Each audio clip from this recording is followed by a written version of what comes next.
ভারত বাংলাদেশ টেস্টে আবারও বিতর্কিত আউট না হয়েও আম্পায়ারের বিতর্কিত আউটের সিদ্ধান্তে প্যাভিলিয়নে ফিরলেন সাদমান ইসলাম। তো দর্শক, বিস্তারিত থাকছে প্রতিবেদনে।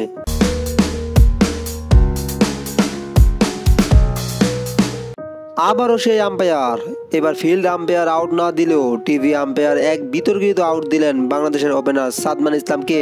দলীয় 13তম ওভারে ভারতের পেসার আকাশদীপ বোলিংয়ে আসলে ব্যাটিং প্রান্তে ছিলেন সাদমান ইসলাম। আকাশদীপ বল করলে সাদমান ইসলামের পায়ে লাগে বল। তখন জোরালো আবেদন হলেও ফিল্ড আম্পায়ার আউট দেননি, কারণ বলটি ছিল লেগ স্টাম্পের দিকে।